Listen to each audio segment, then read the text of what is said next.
The fighting in Cambodia, when it went back to civil war in the middle of the 1990s, shortly after I arrived to take up my position as ambassador to Cambodia, left the country brutalized.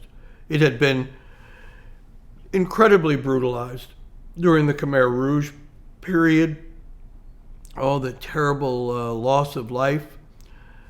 It was reflected in every part of society. I remember having all 150 of my Cambodian employees once in a big room talking with them.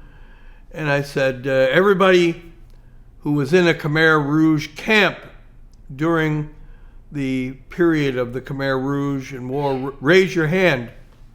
Every hand in the room went up, but not unexpectedly. The whole country had been impacted by the Khmer Rouge. But then I asked, and everybody who lost an immediate member of your family during that time, your mom, your dad, your brother, your sister, your spouse, one of your children, your siblings, raise your hand. And every hand in the room went up.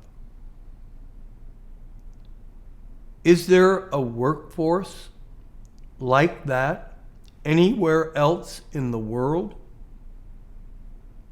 100% of my employees carrying within them the trauma of losing immediate family members during this terrible, heinous period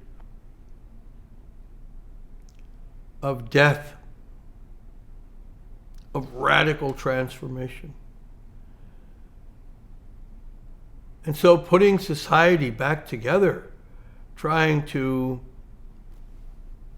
give emphasis to human rights, to give emphasis to the place and role of women, became a very, very significant policy objective. And I had a number of women employees. My deputy, Carol Rodley, was a woman. The senior USIA, U.S. Information Agency head, was a woman. The consular officer, the head of my section that issued visas and carried out protection of U.S. citizens, was a woman. And we endeavored to have relationships with other Cambodian organizations that were led by women, involved education. I had several female officers within the USAID mission who were out in Cambodia implementing programs. And so to highlight the role of women, when International Women's Day came, I held a reception at the embassy only inviting women and brought Cambodian women, international women, American women together in the American ambassador's residence to highlight them, to honor what they were doing, to give importance to what they were doing. Because in such a violent, cruel atmosphere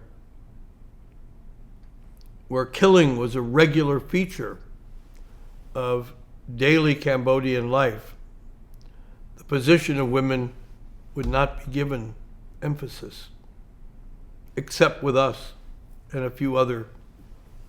And then I made a documentary with the Cambodian public television station.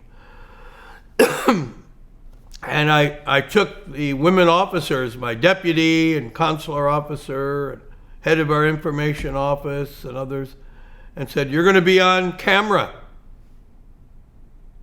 None of them had ever done anything like this before. We didn't have any drama majors or arts majors among them.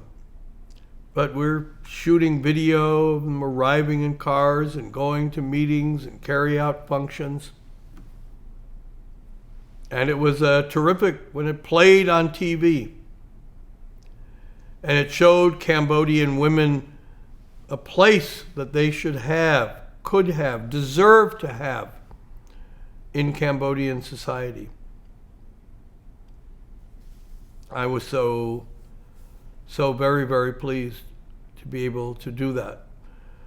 I would find, I admired so much the very brave Cambodian women who ran Cambodian non-government organizations, really putting their lives at risk by being out there and advocating and fighting for the rights of the dispossessed in Cambodian society, those who didn't have anybody who was really speaking for them.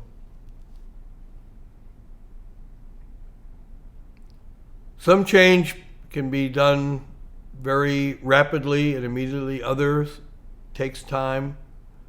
This is one of those things that just takes time.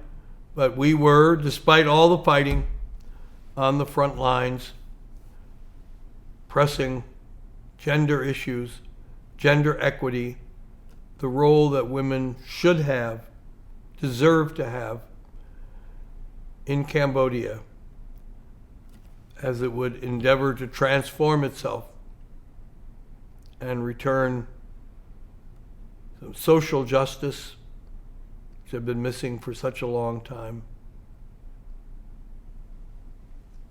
to the heart of Cambodian society.